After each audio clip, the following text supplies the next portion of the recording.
여러분, 100조 원, 상상조차 안 되는 이 천문학적인 돈이 단 한 끼 식사에 달려있다면 믿으시겠습니까?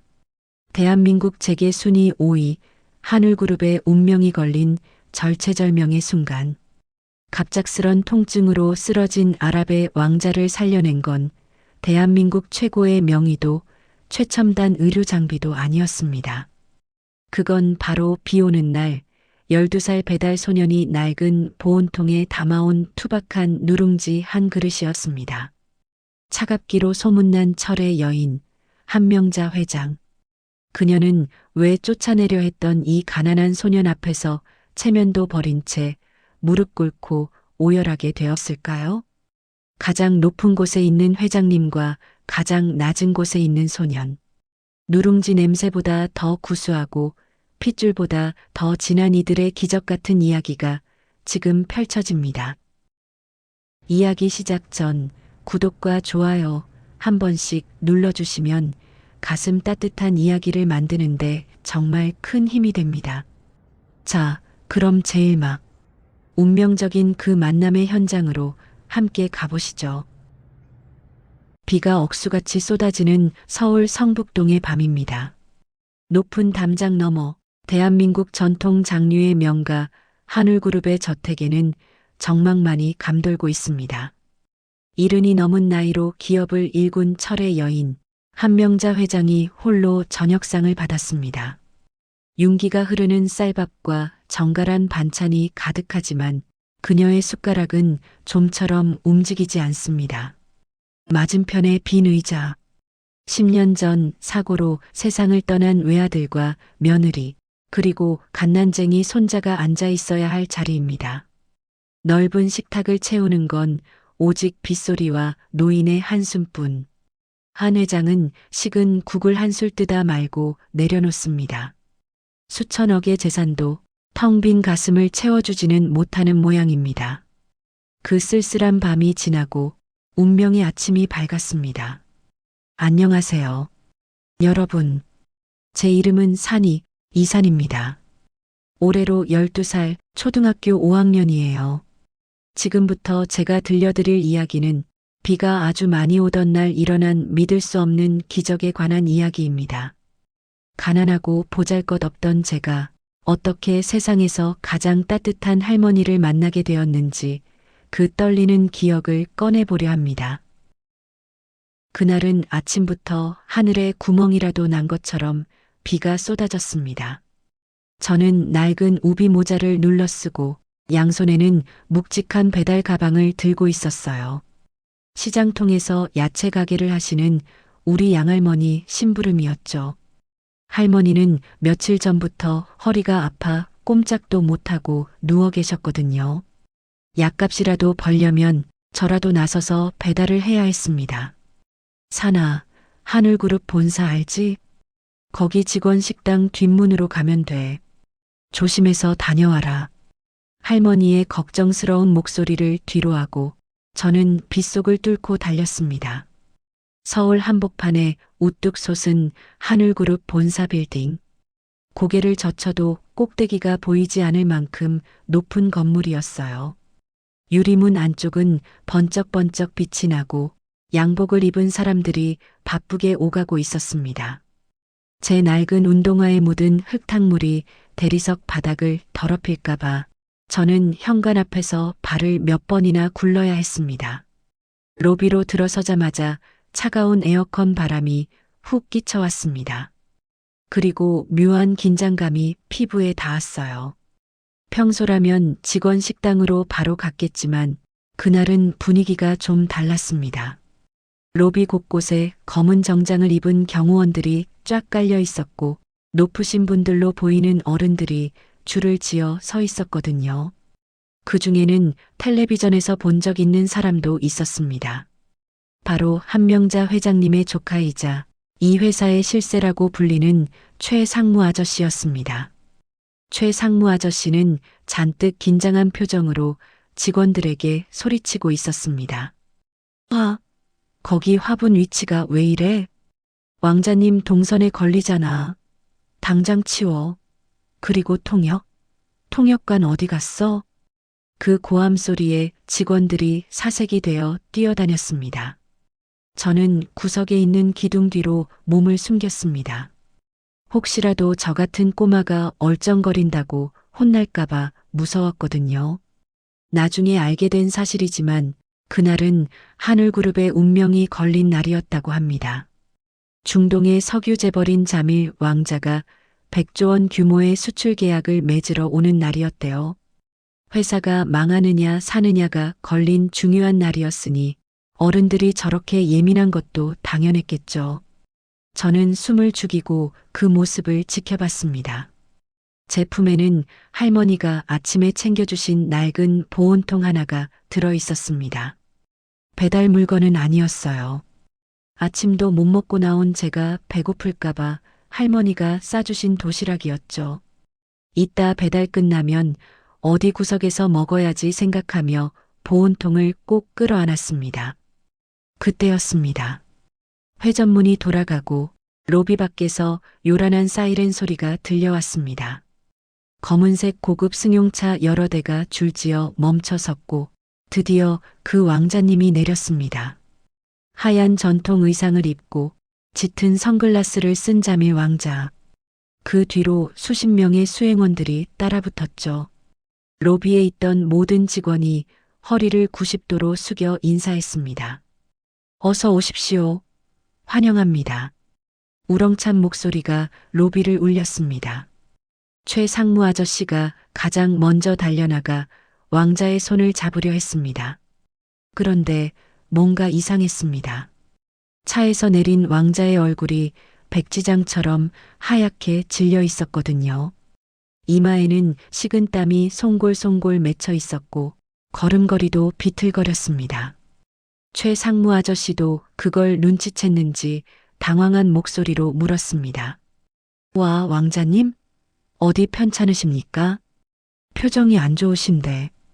왕자는 대답 대신 손으로 입을 틀어막았습니다. 그리고는 수행원들에게 뭐라고 아랍어로 소리치기 시작했습니다.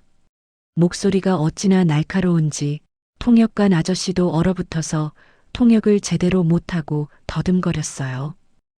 그게 왕자님께서 냄새가 역하다고 하십니다. 냄새? 무슨 냄새? 여기 방향제 최고급으로 뿌렸잖아. 최 상무 아저씨가 버럭 소리를 질렀습니다. 하지만 왕자의 상태는 점점 더 나빠졌습니다. 급기야 왕자는 로비 한복판에서 허리를 굽히고 헛구역질을 시작했습니다. 욱, 욱. 로비는 순식간에 아수라장이 되었습니다. 100조 원의 계약을 하러 온 귀한 손님이 회사 현관에서 쓰러질 위기에 처한 겁니다. 수행원들이 왕자를 부축하며 소리쳤고 하늘그룹 임원들은 발만 동동 구르며 어쩔 줄 몰라 했습니다. 의사, 의무실장 빨리 오라고 해. 구급차 불러. 최 상무 아저씨의 고함 소리가 쩌렁쩌렁 울렸습니다. 하지만 왕자는 손을 내저으며 병원도 싫다, 의사도 싫다며 거부했습니다. 그저 속이 뒤집어질 것 같다며 고통스러워할 뿐이었죠. 나중에 들어보니 왕자님은 한국에 오기 전부터 심한 위경련과 소화불량에 시달렸다고 해요. 게다가 낯선 한국 음식 냄새, 로비에 뿌려진 진한 방향제 냄새가 겹치면서 속이 완전히 뒤집힌 거였죠. 저는 기둥 뒤에서 그 모습을 보며 저도 모르게 발을 동동 굴렀습니다. 저러다 큰일 나는 거 아닐까?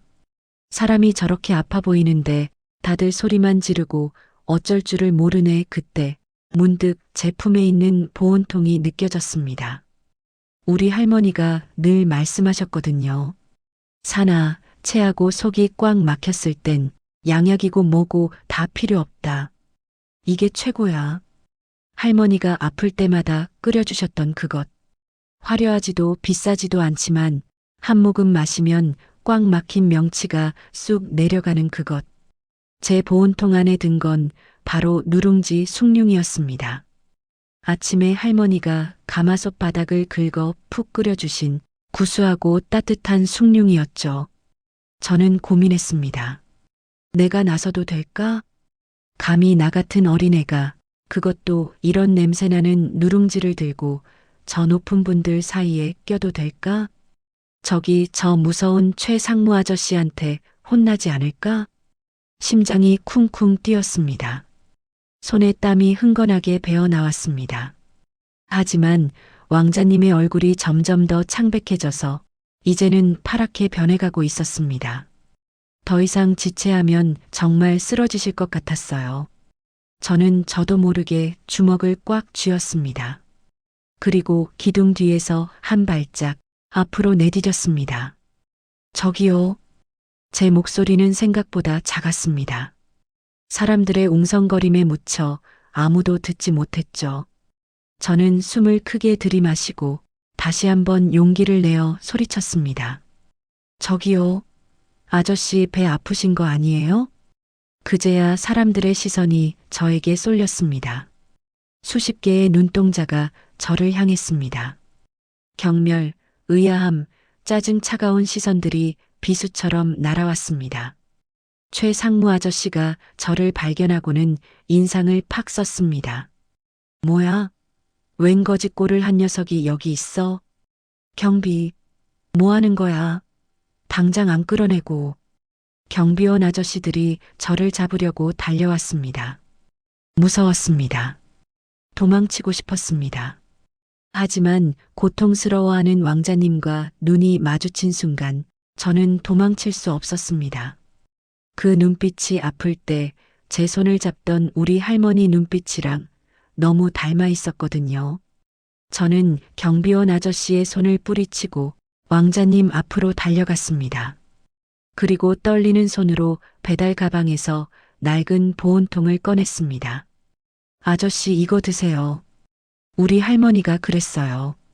속 뒤집힐 땐 이게 약이라고요. 최상무 아저씨가 기겁을 하며 소리쳤습니다. 이 녀석이 미쳤나? 감히 귀한 분한테 개밥 같은 걸 들이대? 당장 치워. 그 고함 소리에 제 어깨가 움츠러들었습니다. 역시 나서는 게 아니었나 봐. 눈물이 핑 돌았습니다. 그런데 그때였습니다. 바닥에 주저앉아 있던 왕자님이 힘겹게 손을 들어 최상무 아저씨를 막았습니다. 스톱! 그리고는 코를 킁킁거리며 제 보온통 쪽으로 고개를 돌렸습니다. 보온통 뚜껑 사이로 새어나오는 구수한 냄새. 비싼 향수 냄새도 자극적인 음식 냄새도 아닌 어머니의 품 같은 은은하고 구수한 흙내음. 왕자님의 눈동자가 흔들렸습니다. 저는 떨리는 손으로 뚜껑을 열었습니다. 김이 모락모락 피어올랐습니다. 회색빛이 도는 탁한 국물, 퉁퉁 부른 밥알들. 여기 계신 높으신 분들이 보기엔 정말 개밥처럼 보였을지도 모릅니다. 하지만 왕자님은 마치 홀린 사람처럼 보온통을 두 손으로 받아들었습니다. 로비의 모든 시간이 멈춘 것 같았습니다. 빗소리마저 멈춘 듯한 정적 속에서 왕자님이 보온통을 입으로 가져갔습니다. 그리고 꿀꺽, 꿀꺽, 모글대가 넘어가고 따뜻한 숭늉이 왕자님의 식도틀 타고 내려가는 소리가 들렸습니다. 모두가 숨을 죽이고 그 모습을 지켜봤습니다. 한 모금, 두 모금 그리고 바닥까지 싹 비운 왕자님이 긴 숨을 내뱉었습니다. 후, 그것은 고통의 신음이 아니었습니다. 안도의 한숨이었습니다. 파랗게 질렸던 왕자님의 얼굴에 거짓말처럼 붉은 혈색이 돌아오기 시작했습니다. 왕자님이 저를 보며 엄지손가락을 치켜 세웠습니다. 오굿, 베리굿, 마마의 맛이야. 서툰 한국말이었지만 그 뜻은 분명했습니다. 엄마가 해주던 맛 같다는 말이었죠. 그 순간 닫혀있던 엘리베이터 문이 열리고 누군가가 걸어 나왔습니다. 바로 이 건물의 주인 한명자 회장님이었습니다. 회장님은 로비 한복판에서 벌어진 이 기막힌 상황을 처음부터 끝까지 지켜보고 계셨던 겁니다. 회장님의 시선이 저에게 꽂혔습니다. 차가운 듯 하면서도 어딘가 슬퍼 보이는 회장님의 눈빛. 저는 그 눈빛을 피하지 못하고 멍하니 바라보았습니다. 그런데 회장님의 눈가가 미세하게 떨리고 있었습니다. 마치 아주 오랫동안 찾아 헤매던 무언가를 발견한 사람처럼요. 100조 원의 계약을 살려낸 건 유명한 의사도 똑똑한 임원들도 아니었습니다. 비 오는 날 배달 온 12살 소년의 낡은 보온통, 그 안에 담긴 따뜻한 누룽지 한 그릇이었습니다. 그리고 이 작은 기적은 멈춰있던 한명자 회장의 시간을 다시 흐르게 만드는 시작이 되었습니다. 소년을 바라보는 회장의 눈빛에 담긴 의미는 과연 무엇일까요? 로비의 그 소란스럽던 공기가 한순간에 멈춘 것 같았습니다. 100조 원이 걸린 계약도, 콧대 높은 임원들의 고함 소리도 왕자님의 통증과 함께 씻은 듯이 사라져버렸으니까요. 오직 구수한 숭늉 냄새와 왕자님의 편안해진 숨소리만이 그 넓은 공간을 채우고 있었습니다. 저는 보온통 뚜껑을 닫으며 뒷걸음질 쳤습니다. 덜컥 겁이 났거든요. 내가 지금 무슨 짓을 한 거지? 저 높으신 분들 앞에서 감히 시장통에서나 먹는 누룽지를 들이밀다니. 이제 혼나는 일만 남았구나 싶어서 잔뜩 움츠러들어 있는데 또각 또각 묵직한 구두 굽소리가 제 귓가에 울리기 시작했습니다. 사람들이 홍해 갈라지듯 양옆으로 비켜섰습니다. 그 길 끝에서 걸어오는 분, 바로 이 거대한 하늘그룹의 주인인 한명자 회장님이었습니다. 텔레비전 뉴스에서 몇 번 본 적은 있었지만 실제로 뵙는 건 처음이었습니다. 백발을 단정하게 올리고 짙은 곤색 정장을 입은 모습이 마치 얼음성의 여왕님 같았습니다. 주름진 얼굴에는 웃음기라고는 하나도 없었고 안경 너머로 보이는 눈빛은 서늘하기 짝이 없었죠. 그분이 제 앞까지 걸어와 멈춰 섰을 때 저는 숨도 쉴 수 없었습니다. 저를 혼내시려는 걸까? 아니면 경비원을 시켜 내쫓으시려는 걸까? 그런데 회장님은 아무 말 없이 제 얼굴을 뚫어지게 쳐다보셨습니다. 아니, 정확히 말하면 제 눈을 보고 계셨습니다. 아주 깊고 슬픈 우물 같은 눈으로요. 그 차가운 표정 뒤에 무언가 뜨거운 것이 울렁거리는 게 느껴졌습니다. 회장님의 시선이 제 낡은 운동화에서 시작해 꼬질꼬질한 앞치마, 그리고 제 손에 들린 보온통을 지나 다시 제 눈동자로 돌아왔습니다. 침묵이 너무 길어서 견디기 힘들 때쯤 회장님의 입술이 천천히 열렸습니다. 이름이 뭐냐? 목소리는 생각보다 낮고 부드러웠습니다. 하지만 그 안에 감추지 못한 떨림이 섞여 있었죠. 저는 잔뜩 긴장해서 차렷 자세를 하고 대답했습니다. 이산입니다. 동대문 시장 야채가게 손자 12살 이산입니다. 제 씩씩한 대답에 회장님의 눈썹이 꿈틀했습니다. 그리고는 믿을 수 없는 행동을 하셨습니다. 그 고운 손을 뻗어 흙투성이가 된 제 뺨을 아주 조심스럽게 어루만지신 겁니다. 회장님의 손은 얼음장처럼 차가웠지만 그 손길만은 이상하게도 따뜻했습니다. 마치 아주 오래전 기억도 나지 않는 엄마의 손길이 이랬을까 싶은 생각이 들 정도로요. 산이라 산이. 회장님은 제 이름을 입안에서 굴려보듯 몇 번이고 되뇌셨습니다. 그때 옆에 서 있던 최 상무 아저씨가 참지 못하고 끼어들었습니다. 회장님, 지금 뭐 하시는 겁니까? 왕자님 모셔야죠. 이깟 애는 당장 내보내고. 시끄럽다. 회장님의 짧은 한마디에 최 상무 아저씨의 입이 딱 다물어졌습니다. 회장님은 시선도 돌리지 않은 채 여전히 저만 바라보며 말씀하셨습니다. 이 아이가 우리 회사를 살렸다. 너희들이 발만 동동 구르고 있을 때 왕자를 살려낸 건 이 작은 아이야. 그러니 귀한 손님이지. 귀한 손님이라니요. 태어나서 한 번도 들어본 적 없는 말이었습니다. 저는 얼굴이 화끈거려 고개를 들 수가 없었습니다. 회장님은 제 손을 덥석 잡으셨습니다. 쭈글쭈글하지만 힘이 있는 손이었습니다. 밥은 먹었냐? 나와 같이 가자. 내 너에게 따뜻한 밥 한 끼 꼭 먹여서 보내야겠다. 저는 펄쩍 뛰며 손사래를 쳤습니다. 아니에요, 회장님. 저 배달 가야 해요. 할머니가 기다리세요. 배달은 비서실장 시켜서 다 보내주마. 할머니께도 연락드릴 테니 걱정 말고 따라오거라. 어른이 대접하고 싶어서 그러니 거절하지 마라. 거절할 수 없는 힘이 느껴졌습니다.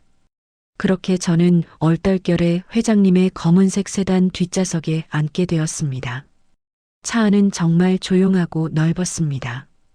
엉덩이가 푹 꺼질 만큼 푹신한 가죽 시트에서는 은은한 가죽 냄새가 났습니다. 저는 혹시라도 제 옷에 묻은 흙이 시트에 묻을까봐 엉덩이를 반쯤 든 채 엉거주춤하게 앉아 있었습니다. 창밖으로 비는 계속 쏟아지는데 차 안은 마치 딴 세상처럼 고요했습니다. 옆에 앉으신 회장님은 창밖만 바라보고 계셨습니다. 유리창에 비친 회장님의 얼굴이 너무나 쓸쓸해 보여서 저는 저 내려주세요라는 말을 차마 꺼낼 수가 없었습니다. 차가 멈춘 곳은 성북동 언덕 위에 있는 거대한 기와집이었습니다. 대문이 열리고 차가 마당으로 들어서는데 이건 집이라기보다는 하나의 성 같았습니다. 잘 다듬어진 소나무들과 빗물에 젖어 반짝이는 정원석들. 하지만 이상하죠? 그 넓고 화려한 집에서 사람의 온기라고는 느껴지지 않았습니다. 불은 켜져 있었지만 어두웠고 웅장했지만 적막했습니다. 마치 주인 없는 빈집에 들어온 것 같은 서늘한 기분이 들었습니다. 현관에 들어서자 가사 도우미 아주머니들이 놀란 눈으로 저를 쳐다봤습니다. 회장님이 웬 꼬질꼬질한 아이를 데려왔으니 그럴 만도 했죠. 회장님은 아랑곳하지 않고 저를 식당으로 데려가셨습니다. 앉아라. 식탁이 어찌나 긴지 끝에서 끝까지 말을 하면 메아리가 칠 것 같았습니다. 잠시 후 음식이 나오기 시작했습니다. 눈이 휘둥그레질 만큼 대단한 요리들이었습니다. 두툼한 스테이크, 이름 모를 수프, 알록달록한 샐러드 하지만 저는 포크를 드는 것조차 무서웠습니다. 포크랑 나이프가 종류별로 3개씩이나 놓여 있었거든요. 뭘 먼저 써야 하는지 몰라 눈치만 보고 있는데 회장님이 숟가락을 드시며 말씀하셨습니다. 편하게 먹어라. 젓가락 가져다 주랴? 아니에요. 할 수 있어요. 저는 용기를 내어 가장 큰 포크를 집어들었습니다. 그리고 스테이크를 찍어 입에 넣었죠. 입안에서 살살 녹는 고기 맛. 정말 태어나서 처음 먹어보는 맛이었습니다. 그런데 이상하게도 목구멍으로 잘 넘어가지 않았습니다. 맞은편에 앉으신 회장님이 식사는 안 하시고 턱을 괜 채 저만 뚫어지게 보고 계셨거든요. 마치 텔레비전을 보듯이 제 숟가락질 하나, 오물거리는 입모양 하나를 놓치지 않으려는 듯이요. 맛있냐? 네, 엄청 맛있어요. 그래, 많이 먹어라. 내 아들 녀석도 스테이크를 참 좋아했는데 녀석은 꼭 고기를 먹을 때 김치를 찾곤 했지. 회장님의 눈가가 젖어 들어갔습니다. 아들. 그 단어가 나오자 식탁 위의 공기가 무겁게 가라앉았습니다. 저는 우물거리던 고기를 꿀꺽 삼키고 조심스럽게 물었습니다. 아드님은 지금 어디 계세요? 순간 쨍그랑 하는 소리와 함께 회장님의 숟가락이 접시 위에 떨어졌습니다. 옆에 서 있던 도우미 아주머니가 사색이 되어 저에게 눈치를 주었습니다. 절대 해서는 안 될 질문을 했다는 걸 직감했죠. 아차 싶어서 고개를 숙이는데 회장님이 씁쓸하게 웃으셨습니다. 멀리 갔다. 아주 멀리 다시는 돌아올 수 없는 곳으로. 회장님은 손을 뻗어 물컵을 드셨습니다. 손이 미세하게 떨리고 있었습니다. 내가 오늘 왕자에게 줬던 그 누룽지 말이다. 그걸 어디서 배웠냐? 화제를 돌리시려는 것 같았습니다. 저는 얼른 대답했습니다. 할머니가 가르쳐 주셨어요. 아플 땐 밥심이 최고라고 밥을 푹 끓여서 그 물을 마시면 독이 빠져나간다고요. 그래 맞다. 밥심이지. 우리 아들도 그랬어. 유학 가서 비싼 거 다 먹고 다녀도 한국 들어오면 꼭 엄마가 끓여준 누룽지부터 찾았는데 회장님의 시선이 허공을 향했습니다. 10년 전 그 사고가 났던 날도 비가 왔다고 했습니다. 아들이 며느리와 갓 태어난 손자를 데리고 본가에 오던 길이었다고요. 엄마가 끓여준 된장찌개와 누룽지가 먹고 싶다며 전화를 했던 게 마지막 목소리가 되었다고 합니다. 저는 그 이야기를 들으며 가슴 한구석이 욱신거렸습니다. 우리 할머니도 가끔 비가 오면 먼 산을 보며 한숨을 쉬시거든요.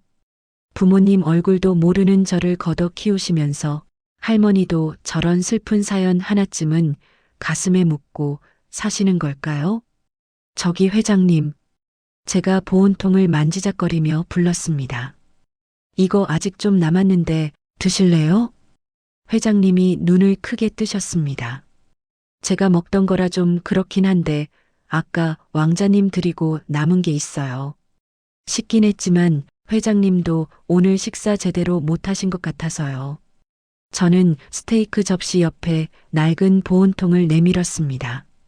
천하의 하늘그룹 회장님 밥상에 찌그러진 보온통이라니. 도우미 아주머니가 기겁하며 치우려 했지만 회장님이 손을 들어 막았습니다. 그리고는 떨리는 손으로 보온통 뚜껑에 남은 숭늉을 따르셨습니다. 회장님이 숭늉을 한 모금 마셨습니다.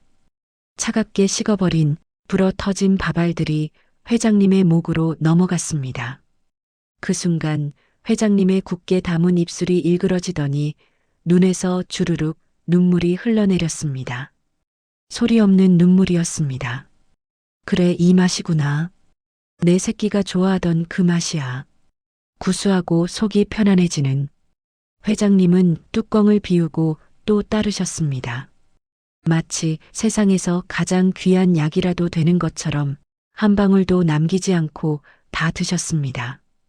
그러고는 손수건으로 입가를 닦으며 저를 보셨습니다. 아까보다 훨씬 따뜻해진 물기가 어린 눈빛이었습니다. 사나, 넌 부모님은 안 계시니? 네. 할머니 말씀으로는 제가 갓난아기 때 강가 갈대밭에 버려져 있었대요. 할머니가 우는 저를 발견해서 데려오셨다고 그래서 이름도 매 산자를 써서 산이래요. 산에서 주워왔으면 산이가 됐을 텐데 강에서 주워왔으니 강이도 괜찮았을 텐데 말이죠. 헤헤. 저는 일부러 씩씩하게 웃어 보였습니다. 불쌍해 보이는 건 싫었거든요. 그런데 제 말을 들은 회장님의 얼굴색이 묘하게 변했습니다. 강가? 갈대봐? 회장님이 식탁을 짚고 몸을 앞으로 기울이셨습니다. 그게 어디였는지 아니? 어느 강이었는지? 잘은 몰라요. 할머니가 그냥 경기도 어디쯤이라고만 하셨어요. 그때 홍수가 크게 났었다고. 쨍그랑. 이번에는 회장님의 물컵이 바닥으로 떨어져 박살이 났습니다. 회장님의 얼굴이 백지장처럼 하얘졌습니다. 10년 전 회장님의 손자를 잃어버린 곳도 경기도의 한 강가였고 그날 역시 기록적인 폭우로 강물이 넘쳤던 날이었으니까요. 회장님의 눈동자가 심하게 흔들렸습니다. 설마 하는 표정으로 제 얼굴을 샅샅이 뜯어보셨습니다. 제 눈, 코, 입 심지어 귀 모양까지. 혹시 내 몸에 흉터 같은 건 없니? 아니면 태어날 때부터 가지고 있던 물건이라든가. 회장님이 절박하게 물으시는 순간이었습니다. 이모님, 식당 문이 벌컥 열리며 누군가 들어왔습니다. 최상무 아저씨였습니다. 그는 깨진 컵과 눈물 젖은 회장님의 얼굴, 그리고 그 앞에 앉아있는 저를 번갈아 보며 미간을 찌푸렸습니다. 그의 눈빛은 아까 로비에서 봤을 때보다 훨씬 더 차갑고 뱀처럼 교활하게 빛나고 있었습니다. 여기 계셨군요. 한참 찾았습니다. 왕자님 배웅 다 끝나고 보고 드리러 왔는데 이 녀석이 아직도 안 갔습니까? 최 상무 아저씨가 저를 쏘아보며 비릿하게 웃었습니다. 그 웃음 뒤에 내가 감히 여기가 어디라고 앉아 있어? 라는 말이 숨어 있는 것 같아 소름이 돋았습니다. 회장님은 황급히 표정을 수습하며 다시 차가운 가면을 쓰셨습니다. 하지만 저를 바라보는 눈빛에 남은 그 애절함까지 감추지는 못하셨죠. 상무 왔나? 이 아이는 내 손님이다. 예의를 갖춰. 손님이라니요. 근본도 모르는 애를 집안까지 들이시다니 이모님답지 않으십니다. 혹시 뭐 훔쳐가기라도 하면 어쩌시려고요? 말 조심해. 회장님이 식탁을 내리치셨습니다. 식당 안에 정적이 흘렀습니다.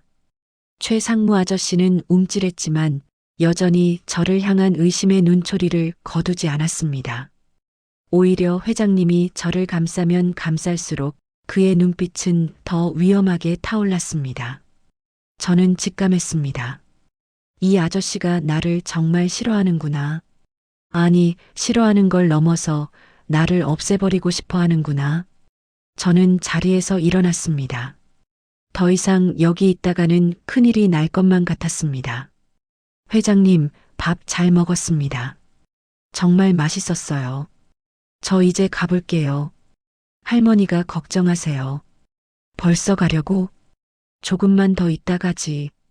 회장님이 아쉬운 듯 제 손목을 잡으셨습니다. 하지만 최 상무 아저씨의 눈치 때문에 더 잡지는 못하셨습니다. 회장님은 비서실장을 불러 저를 집까지 데려다 주라고 하셨습니다. 그리고 현관을 나서는 제 등 뒤에 대고 나지막이 말씀하셨습니다. 사나, 또 오거라. 언제든 밥 먹고 싶으면 와. 알겠지? 꼭이다. 저는 뒤를 돌아 회장님께 배꼽 인사를 했습니다. 회장님은 현관 기둥에 기대어 제가 탄 차가 대문을 빠져나갈 때까지 손을 흔들어 주셨습니다. 그 넓고 화려한 저택에 홀로 남은 작고 외로운 할머니. 그 모습이 왠지 모르게 자꾸만 눈에 밟혔습니다. 집으로 돌아오는 차 안에서 저는 주머니를 만지작거렸습니다. 아까 회장님이 몰래 찔러주신 봉투가 들어 있었습니다. 열어보니 수표와 함께 작은 쪽지가 들어 있었습니다. 맛있는 밥값이다. 그리고 고맙다. 오늘 내 누룽지가 나를 살렸구나. 가슴이 뭉클했습니다. 돈 때문이 아니었어요. 고맙다는 그 한마디가 제 마음을 울렸기 때문입니다. 하지만 저는 몰랐습니다. 제가 회장님의 저택을 나서는 그 순간 2층 창가에서 최 상무 아저씨가 저를 내려다보고 있었다는 것을요. 그리고 그가 휴대전화를 꺼내 어딘가로 전화를 걸며 제 운명을 뒤흔들 무서운 음모를 꾸미기 시작했다는 것을요. 여보세요. 보안팀장, 오늘 그 꼬마 녀석 뒷조사 좀 해. 쥐새끼 같은 게 이모님 마음을 홀린 것 같으니까.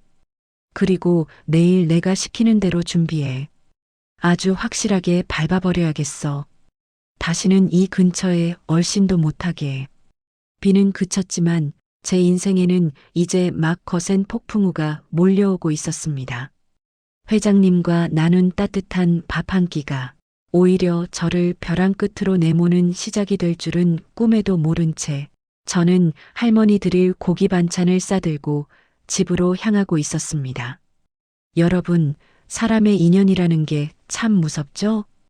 따뜻한 숭늉 한 그릇으로 이어진 저와 회장님의 끈이 과연 핏줄이라는 질긴 운명으로 이어질 수 있을까요?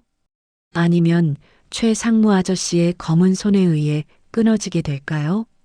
차가운 식탁에 피어난 작은 온기가 지켜질 수 있을지 다음 이야기에서 계속 들려드리겠습니다. 여러분, 세상에서 가장 아픈 게 뭔지 아세요? 넘어져서 무릎이 까진 것도, 배가 고파서 속이 쓰린 것도 아니었어요. 그건 바로 믿었던 사람에게 받는 의심의 눈초리였습니다. 따뜻했던 봄날 같던 회장님의 눈빛이 한순간에 시베리아 벌판처럼 차갑게 변했을 때 제 가슴에는 평생 지워지지 않을 멍이 들었습니다. 누룽지 한 그릇으로 시작된 기적 같은 인연이 어떻게 산산조각 났는지 그 아픈 기억을 꺼내보려 합니다. 회장님 댁에 처음 다녀온 뒤로 제 일상은 조금 달라졌습니다. 비밀 친구가 생긴 기분이었어요. 회장님은 약속대로 가끔 저를 저택으로 부르셨습니다. 거창한 이유는 없었어요. 그저 입맛이 없다. 내가 먹는 모습 좀 보자 하시거나 정원에 꽃이 폈는데 같이 보자는 핑계들이었죠. 저는 학교가 끝나면 배달 일을 돕다가도 회장님의 호출이 오면 흙 묻은 손을 씻고 성북동 저택으로 달려갔습니다. 회장님은 저를 볼 때마다 조금씩 웃음이 늘어셨습니다. 처음에는 얼음처럼 차가웠던 그 거대한 저택에도 온기가 도는 것 같았죠. 어느 날은 회장님이 저를 2층 서재로 데려가셨습니다. 그곳은 아무나 들어갈 수 없는 회장님만의 비밀 공간이라고 했어요. 오래된 책 냄새와 나무 냄새가 나는 고풍스러운 방이었죠. 사나, 이리 와보렴. 회장님은 책상 위에 놓인 아주 예쁜 상자 하나를 보여주셨습니다. 검은 칠 바탕에 영롱한 빛깔의 조개 껍데기들이 수놓아진 자개 보석함이었습니다. 빛을 받을 때마다 무지개색으로 반짝이는 게 어찌나 예쁜지 저는 눈을 뗄 수가 없었습니다. 우와 회장님, 이거 진짜 보물 상자 같아요. 반짝반짝 빛나요. 그래, 보물이지. 내 전 재산을 다 줘도 바꿀 수 없는 진짜 보물이야. 회장님은 떨리는 손으로 보석함을 쓰다듬으셨습니다. 그 손길이 너무나 애틋해서 저는 숨을 죽였습니다. 이 안에는 말이다, 내 아들이 태어났을 때 입었던 베네 저고리랑 며느리가 썼던 비녀, 그리고 우리 손자가 태어나면 주려고 내가 직접 만든 아기 신발이 들어있어.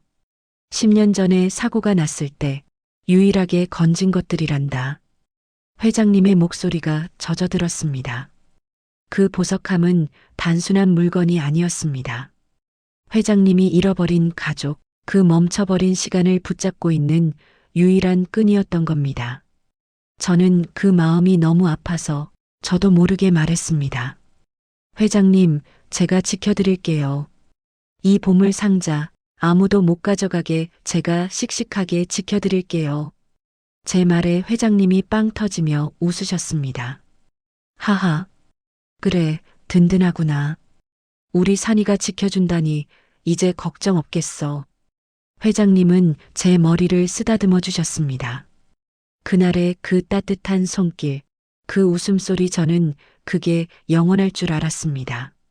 하지만 그 행복한 순간을 문틈으로 지켜보고 있던 뱀 같은 눈동자가 있었다는 걸 저는 미처 몰랐습니다.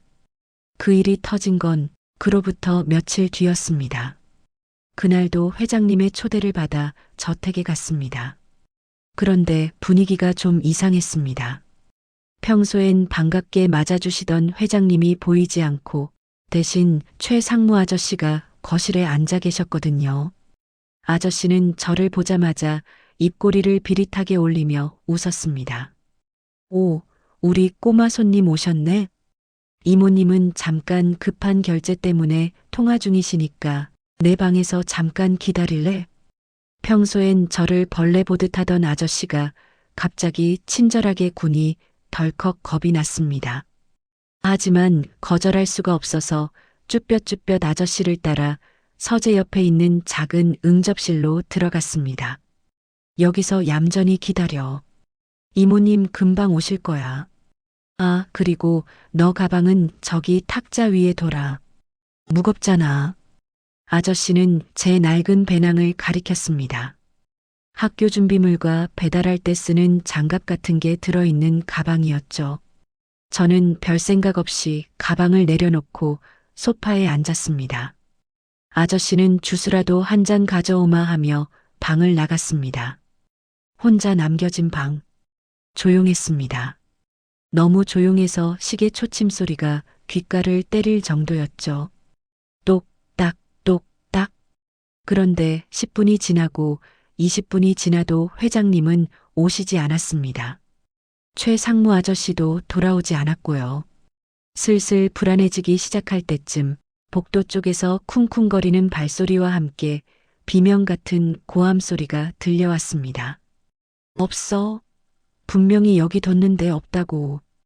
회장님의 목소리였습니다. 평소의 차분한 목소리가 아니라 짐승이 울부짖는 것 같은 처절한 목소리. 저는 깜짝 놀라 자리에서 벌떡 일어났습니다. 방문이 벌컥 열리며 회장님이 뛰어들어오셨습니다. 머리는 헝클어지고 눈은 벌겋게 충혈된 채로요. 뒤따라 들어온 최 상무 아저씨가 심각한 표정으로 말했습니다. 이모님, 진정하세요. 샅샅이 찾아보면 나올 겁니다. 외부인이 침입한 흔적은 없었으니까 집 안에 있는 게 분명해요. 내 보석함, 내 새끼들 유품 그게 없으면 난 못 살아. 그게 어떤 건데? 회장님은 사시나무 떨듯 떨며 저를 바라보셨습니다. 아니, 저를 보는 게 아니라 제 뒤에 있는 무언가를 찾고 계셨습니다. 저는 얼어붙은 채 입을 열었습니다. 회장님 무슨 일이세요? 그때 최 상무 아저씨가 저를 보며 날카롭게 소리쳤습니다. 너 이모님 서재에 들어갔었냐? 네. 아니요. 저 계속 여기 있었는데요. 거짓말 마. 아까 내가 주스 가지러 간 사이에 복도에서 얼쩡거리는 거 본 사람이 있어. 저 정말 아니에요. 저는 꼼짝도 안 했어요. 저는 억울해서 눈물이 핑 돌았습니다. 하지만 최 상무 아저씨는 저를 몰아세웠습니다. 이 집안의 외부인이라고는 너 하나뿐이야. 게다가 그 보석함이 어디 있는지 아는 사람도 몇 없어. 이모님이 너한테 보여주셨다면서? 회장님의 눈빛이 흔들렸습니다. 며칠 전 저에게 비밀이라며 보여주셨던 그 자개 보석함. 제가 지켜드린다고 약속했던 그 보물 상자가 사라진 겁니다. 설마 산이 내가. 회장님이 믿을 수 없다는 듯 뒷걸음질 치셨습니다. 그 눈빛이 저를 찔렀습니다. 의심. 가장 아픈 그 감정이 회장님의 눈 속에 피어오르고 있었습니다. 아니에요, 회장님. 저 진짜 아니에요. 저 도둑질 같은 거 안 해요. 제가 울면서 매달리자 최 상무 아저씨가 앞으로 나섰습니다. 말로는 누가 못해? 증거를 봐야지. 야, 너 가방 내놔봐. 제 가방은 왜요? 찔리는 게 없으면 못 보여줄 거 없잖아.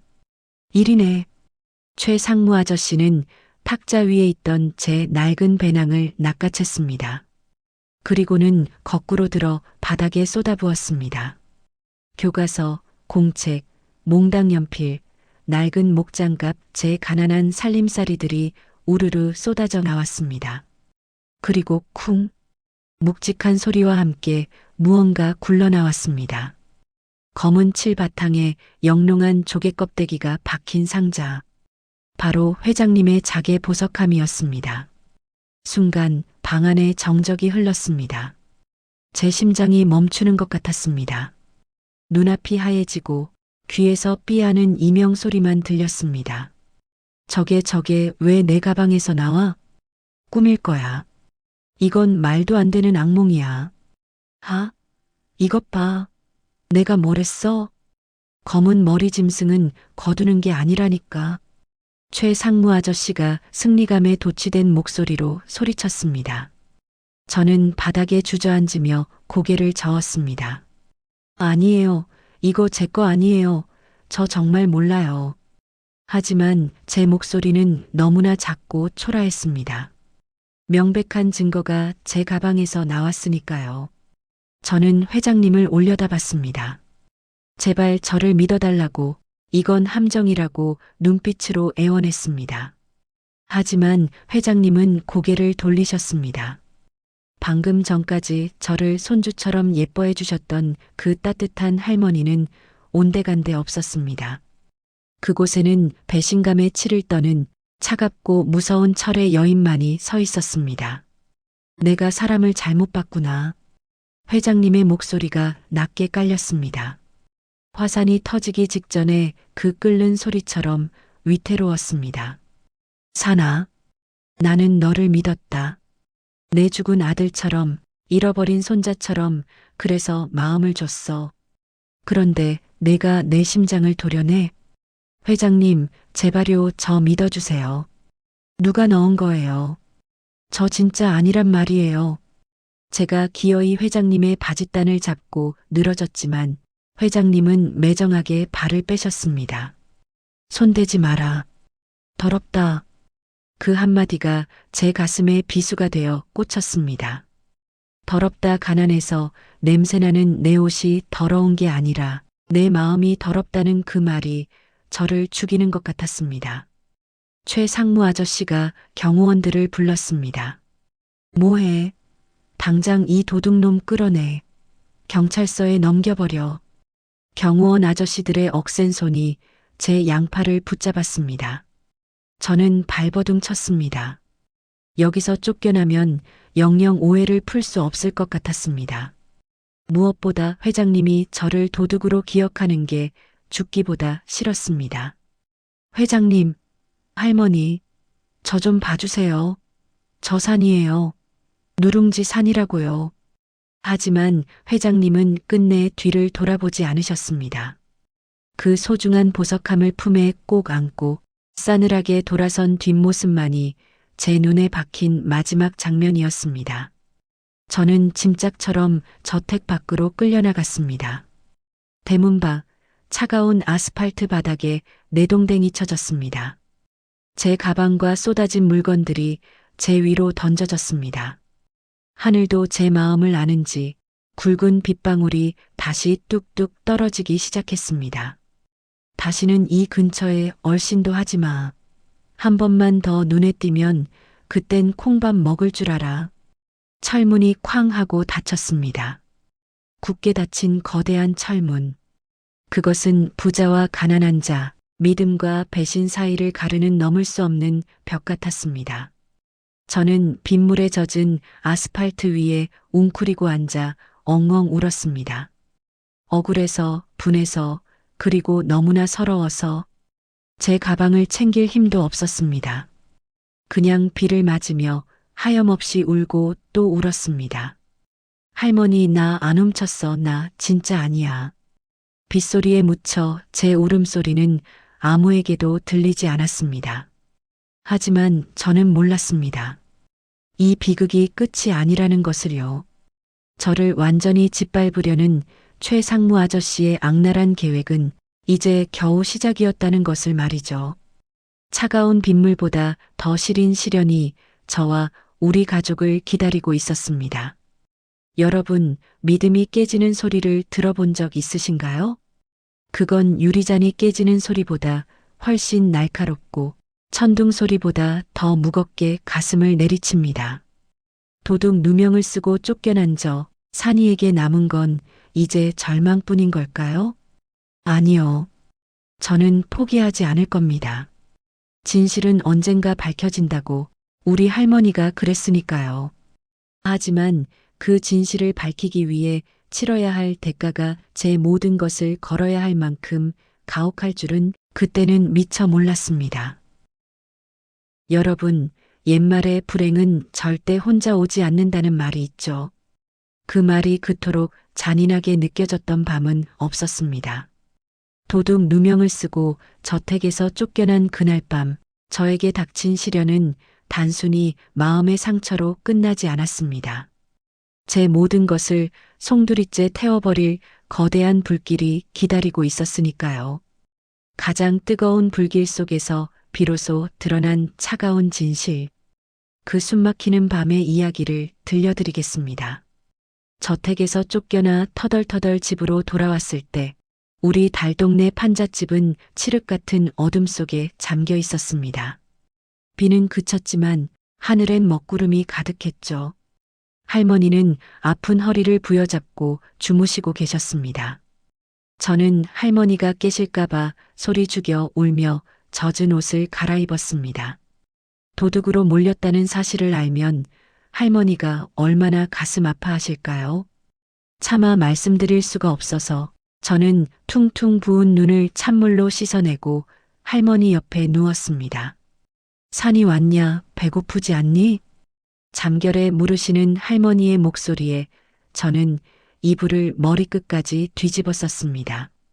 아니요, 저 밥 많이 먹고 왔어요. 아주 맛있는 고기 반찬 먹었어요. 거짓말이었습니다. 속은 새카맣게 타들어가는데 목구멍으로 밥이 넘어갈 리 없었으니까요. 하지만 그날 밤은 유난히 잠이 오지 않았습니다. 창밖에서 들리는 바람 소리가 꼭 누군가의 비명소리 같았거든요. 뒤척이다가 새벽녘이 되어서야 겨우 선잠이 들었을 때였습니다. 콜록, 콜록. 매캐한 냄새가 코를 찔렀습니다. 처음엔 옆집에서 쓰레기를 태우나 싶었습니다. 하지만 그 냄새는 점점 짙어졌고 곧이어 숨을 쉴 수 없을 만큼 독한 연기가 방 안으로 스며들었습니다. 눈을 떴을 때 저는 제 눈을 의심했습니다. 방문 틈으로 시뻘건 불길이 뱀 혓바닥처럼 넘실거리고 있었으니까요. 불이야, 할머니, 일어나세요.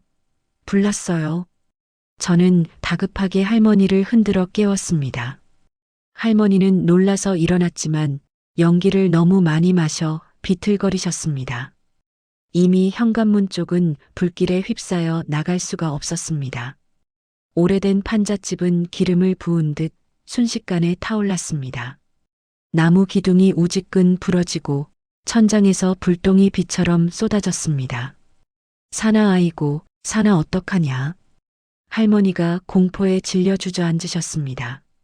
저는 할머니를 일으켜 세웠습니다. 할머니, 정신 차리세요. 저기 창문으로 나가야 해요. 저는 젖먹던 힘을 다해 할머니를 부축해 창문 쪽으로 끌고 갔습니다. 유리창을 깨고 할머니를 먼저 밖으로 밀어 올렸습니다. 다행히 창문 밖은 좁은 골목길이었습니다. 할머니가 무사히 빠져나가시는 걸 보고 저도 넘으려던 찰나였습니다. 등 뒤에서 쿵 하는 소리와 함께 옷장이 무너져 내렸습니다. 그 순간 제 머릿속을 스치는 것이 있었습니다. 옷장 깊숙한 곳, 낡은 보자기에 싸둔 작은 상자. 제 목숨보다 소중한 돌아가신 친할머니가 남겨주신 유품. 그리고 제가 태어날 때 입었다던 베네 저고리가 든 상자였습니다. 이 아이가 입고 있던 겁니다. 나중에 부모를 찾을 때 꼭 필요할 거예요. 저를 키워주신 양할머니가 늘 말씀하셨던 그 물건. 제 뿌리를 찾을 수 있는 유일한 단서이자 얼굴도 모르는 엄마의 냄새가 배어있는 마지막 흔적. 그게 지금 불타고 있는 옷장 아래 깔려버린 겁니다. 사나, 빨리 나와. 집 무너진다. 밖에서 할머니가 울부짖는 소리가 들렸습니다. 하지만 저는 나갈 수가 없었습니다. 그걸 두고 나가면 저는 영영 고아로 뿌리 없는 풀처럼 살아야 할 것 같았습니다. 그리고 무엇보다 그 베네 저고리마저 없으면 저를 도둑으로 기억하고 계실 회장님께 제 결백을, 아니 제 진심을 보여줄 방법이 영영 사라질 것만 같았습니다. 저는 입고 있던 윗옷을 벗어 물병에 물을 적셨습니다. 그리고 코와 입을 막고 다시 불길 속으로 뛰어들었습니다. 안 돼. 가지 마. 할머니의 비명소리가 불길 소리에 묻혔습니다. 방 안은 그야말로 지옥이었습니다. 살가죽이 벗겨질 듯한 뜨거운 열기, 앞이 보이지 않는 검은 연기. 숨을 쉴 때마다 폐가 찢어지는 것 같았습니다. 하지만 저는 기어서 옷장 쪽으로 갔습니다. 어디 있어 제발. 불타는 옷장 잔해를 맨손으로 치웠습니다. 손바닥이 데어서 감각이 없었지만 아픈 줄도 몰랐습니다. 드디어 시커멓게 그을린 보자기가 보였습니다. 저는 그것을 낚아채 품에 꼭 안았습니다. 찾았다. 엄마. 하지만 그때였습니다. 우직근 머리 위에서 거대한 석가래가 무너져 내렸습니다. 피할 새도 없이 무거운 목재가 제 다리를 덮쳤습니다. 으악! 끔찍한 고통과 함께 몸이 바닥에 처박혔습니다. 움직일 수가 없었습니다. 다리가 부러진 것 같았습니다. 불길은 점점 더 거세져 제 몸을 조여왔습니다. 의식이 가물가물해졌습니다. 아, 이렇게 죽는구나. 엄마 얼굴도 못 보고 도둑 누명도 못 벗고 이렇게 불 속에서 끝나는구나. 눈꺼풀이 천근만근 무거워졌습니다. 마지막으로 본 것은 제품에 안긴 그을린 보자기와 시뻘건 불꽃뿐이었습니다. 회장님, 저 정말 안 훔쳤어요. 할머니 죄송해요. 그렇게 저는 깊은 어둠 속으로 빠져들었습니다. 이보게, 정신 차려. 사나, 사나. 누군가 제 뺨을 때리는 느낌에 눈을 떴습니다. 매캐한 탄 냄새, 그리고 얼굴 위로 쏟아지는 차가운 빗방울. 비몽사몽간에 눈을 떠보니 저는 구급차 들것 위에 누워 있었습니다. 소방관 아저씨들이 저를 둘러싸고 있었고 저 멀리서는 우리 집이 뼈대만 남은 채 잿더미가 되어가고 있었습니다. 살았어. 아이가 눈을 떴어. 소방관 아저씨가 소리쳤습니다. 그때 빗속을 뚫고 누군가 미친 듯이 달려오는 게 보였습니다. 검은색 우산을 쓴 수행원들을 뿌리치고 흙탕물이 튀는 것도 아랑곳하지 않은 채 달려오는 백발의 노인. 한명자 회장님이었습니다. 회장님이 왜 여기에? 저는 꿈을 꾸는 줄 알았습니다. 나를 도둑이라고 내쫓으신 분이 왜 이런 누추한 달동네 화재 현장에 오신 걸까? 회장님은 엉망진창이 된 제 모습을 보자마자 그 자리에 털썩 주저앉으셨습니다. 평소에 그 고상하고 빈틈없던 모습은 온데간데 없었습니다. 머리는 헝클어지고 고급 정장은 빗물과 진흙으로 엉망이 되어 있었죠. 사나 살아있는 거냐? 살아있는 거야? 회장님이 떨리는 손으로 제 얼굴을 만지셨습니다. 그때 제 품에서 무언가 툭 떨어졌습니다. 제가 불길 속에서 목숨 걸고 지켜낸 그을린 보자기였습니다. 보자기가 풀어지면서 그 안에 있던 내용물이 빗물 젖은 바닥으로 굴러나왔습니다. 반쯤 타버린, 하지만 여전히 형태를 알아볼 수 있는 하얀색 베넷 저고리, 그리고 낡은 흑백 사진 한 장. 회장님의 시선이 그 베넷 저고리에 꽂혔습니다. 순간 회장님의 눈동자가 찢어질 듯 커졌습니다. 숨을 들이켜는 소리가 들렸습니다. 회장님은 믿을 수 없다는 표정으로 진흙탕 속에 굴러떨어진 베넷 저고리를 주워들었습니다. 이건 번개가 번쩍이며 세상을 비췄습니다. 회장님의 손에 들린 베넷 저고리 깃. 그곳에는 붉은 실로 수놓아진 작은 글씨가 있었습니다. 비록 불에 그을려 희미해졌지만 한명자 회장님만은 알아볼 수 있는 글씨였습니다. 사랑하는 내 손주 한울에게, 할머니가. 그리고 그 옆에 선명하게 박혀있는 한울그룹의 옛날 로고. 그것은 10년 전 회장님이 태어날 손자를 위해 밤을 새워가며 직접 바느질해서 선물했던 세상에 단 하나뿐인 옷이었습니다. 아, 회장님의 입에서 짐승의 울음소리 같은 통곡이 터져나왔습니다. 회장님은 베넷 저고리를 가슴에 품고 빗물 바닥에 이마를 찌우며 오열했습니다. 내 새끼 내 강아지 내가 한울이었구나. 내가 내 핏줄이었어. 주변에 있던 소방관들도 구경하던 동네 사람들도 모두 숨을 죽였습니다. 천하의 한명자 회장이 잿더미가 된 판잣집 앞에서 숯검댕이가 된 아이를 붙잡고 통곡하는 모습. 그건 회장님이 아니라 잃어버린 자식을 찾은 한 맺힌 어미의 모습이었습니다. 저는 멍하니 그 모습을 바라봤습니다. 한울이? 내 이름이 한울이라고? 그럼 회장님이 내 진짜 할머니라고? 모든 퍼즐이 맞춰지는 것 같았습니다. 왜 회장님을 처음 봤을 때 낯설지 않았는지, 왜 회장님이 저를 보며 죽은 아들을 떠올리셨는지, 우리는 누룽지 냄새보다 더 진한 피로 이어진 사이였던 겁니다. 회장님은 저를 와락 끌어안으셨습니다. 그 품은 뜨거웠습니다. 불길 속보다 더 뜨거운 눈물이 제 어깨를 적셨습니다. 미안하다, 미안하다, 아가. 이 못난 할미가 널 못 알아보고 널 도둑으로 몰고 널 죽일 뻔했어. 회장님의 뼈저린 후회가 제 가슴을 쳤습니다. 저도 참았던 눈물이 터져 나왔습니다. 할머니, 저 진짜 안 훔쳤어요. 저 나쁜 애 아니에요. 알아, 안다. 다 내 잘못이야. 내가 눈이 멀었었어. 용서해다오. 제발 죽지만 말아다오. 그때 저 멀리서 경찰차 사이렌 소리가 들려왔습니다. 그리고 빗속을 뚫고 달려온 또 다른 검은 차에서 누군가 내렸습니다. 바로 최상무 아저씨였습니다. 그는 화재 현장이 잿더미가 된 걸 보고 회심의 미소를 짓고 있었습니다. 하지만 그 미소는 회장님이 저를 안고 있는 모습을 발견한 순간 산산조각 났습니다. 회장님이 천천히 고개를 들어 최상무 아저씨를 노려보았습니다. 방금 전까지 오열하던 할머니는 사라지고 지옥에서 돌아온 악기처럼 무시무시한 눈빛을 한 회장님이 거기 계셨습니다. 최상무. 회장님의 목소리가 빗소리를 뚫고 차갑게 울려 퍼졌습니다. 내 놈이 감히 하늘이 무서운 줄 모르고 내 핏줄을 건드려. 최상무 아저씨가 뒷걸음질 쳤습니다. 그의 얼굴이 공포로 일그러졌습니다. 모든 것이 끝났음을 직감한 표정이었습니다.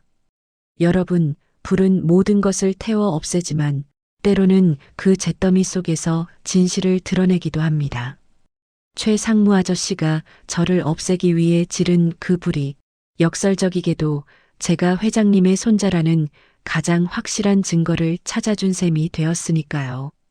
화염 속에서 살아남은 베네 저고리 하나가 10년 동안 끊어져 있던 천륜을 다시 이었습니다. 하지만 아직 끝이 아닙니다. 이제 진실을 알게 된 회장님의 분노가 어디로 향할지, 그리고 평생을 시장 바닥에서 산이로 살아온 제가 과연 재벌가의 손자 한우리로 다시 태어날 수 있을지 마지막 이야기가 남아 있습니다. 가장 따뜻하고 가장 통쾌한 그 마지막 밥상머리 이야기 기대해 주셔도 좋습니다.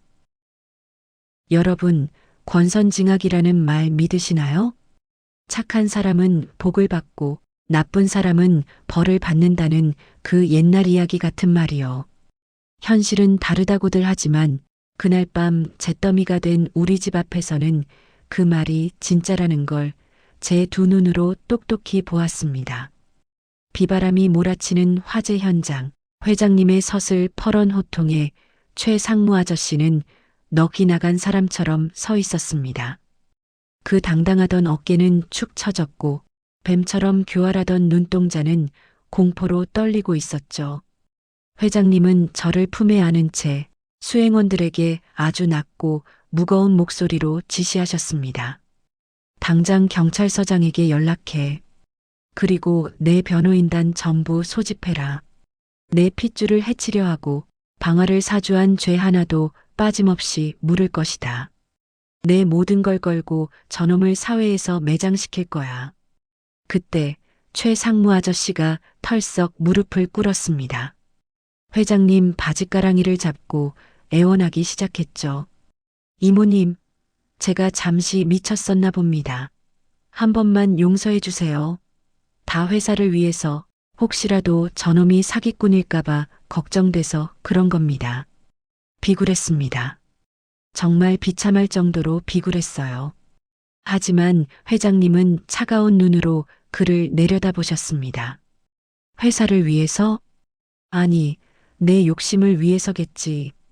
10년 전 내 아들 사고 때도 내가 관련되어 있다는 소문을 내가 모를 줄 알았나? 내 손자가 돌아온 이상 이제 재조사 들어갈 거다. 감옥에서 평생 썩을 준비나 해. 경찰차의 사이렌 소리가 가까워지고 최 상무 아저씨는 경찰들의 손에 이끌려 연행되었습니다. 그가 끌려가면서 지르던 비명소리가 빗소리에 묻혀 사라졌습니다. 그렇게 저를 괴롭히던 거대한 먹구름이 걷히는 순간이었습니다. 저는 그제야 긴장이 풀려 회장님 품에서 정신을 잃었습니다. 다시 눈을 떴을 때는 하얀 천장이 보였습니다. 소독약 냄새가 나지 않는 아주 좋은 향기가 나는 병실이었습니다. 폭신한 침대, 창가에 놓인 화사한 꽃바구니, 그리고 제 침대 옆에는 두 할머니가 앉아 계셨습니다. 한 분은 붕대를 감은 손으로 제 손을 꼭 잡고 계신 우리 양할머니, 그리고 다른 한 분은 퉁퉁 부은 눈으로 사과를 깎고 계신 한명자 회장님이셨습니다. 사나, 정신이 드니? 나 알아보겠어? 우리 할머니가 울먹이며 물으셨습니다. 저는 힘겹게 고개를 끄덕였습니다. 회장님은 깎던 사과를 내려놓고 제 머리를 쓰다듬으셨습니다. 한우라 몸은 좀 어떠니? 한우리.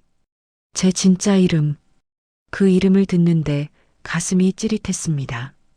회장님은 저에게 지난 며칠간 있었던 일을 이야기해 주셨습니다. 최 상무 아저씨가 구속되었다는 것, 그리고 경찰 조사에서 저에게 도둑 누명을 씌운 증거 조작 영상이 모두 밝혀졌다는 것을요.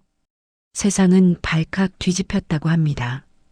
대기업 임원이 어린아이를 모함하고 방화까지 저질렀다는 뉴스에 사람들이 공분했고, 반대로 목숨 걸고 베넷 저고리를 지킨 제 이야기는 기적 같은 감동 실화로 퍼져나갔다고 해요.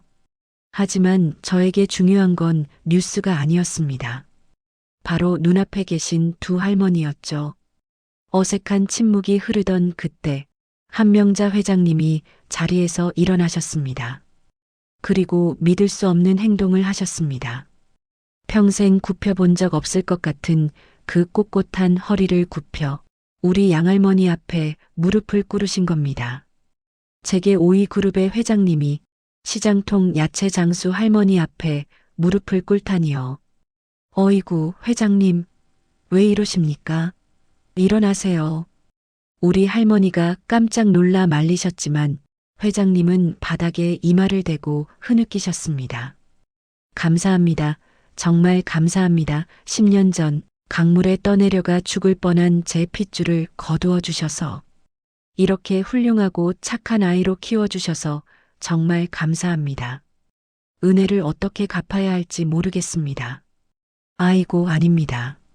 산이는 제게도 보물 같은 손자입니다. 산이가 있었기에 제가 살았습니다. 두 할머니는 서로를 부둥켜 안고 한참을 우셨습니다. 가난하지만 사랑으로 저를 키워준 길은 정, 그리고 10년을 찾아 헤맨 애끓는 낳은 정, 피의 정, 그 두 마음이 하나로 만나는 순간이었습니다. 저는 침대에 누워 그 모습을 보며 하염없이 눈물을 흘렸습니다. 이제 저는 세상에서 가장 행복한 아이가 된 것 같았습니다. 할머니가 두 분이나 생겼으니까요. 그로부터 몇 달 뒤 많은 것이 변했습니다. 최 상무 아저씨는 재판에서 징역 15년을 선고받았습니다. 그의 악행이 낱낱이 드러나면서 죗값을 톡톡히 치르게 되었죠. 그리고 잿더미가 되었던 우리 달동네 집터에는 놀라운 변화가 생겼습니다. 회장님이 그 땅을 사들여서 아주 예쁜 2층 양옥집을 지어주셨거든요. 1층에는 우리 할머니가 평생 꿈꾸시던 번듯한 유기농 반찬 가게를 차려주셨습니다. 더 이상 비가 오면 물이 셀까 걱정하지 않아도 되고, 추운 겨울에 연탄불을 갈지 않아도 되는 따뜻한 집이었습니다. 할머니의 허리 수술도 회장님 주선으로 제일 좋은 병원에서 무사히 마쳤습니다. 이제 우리 할머니는 지팡이 없이도 꼿꼿하게 걸으십니다. 가게는 매일 손님들로 북적입니다.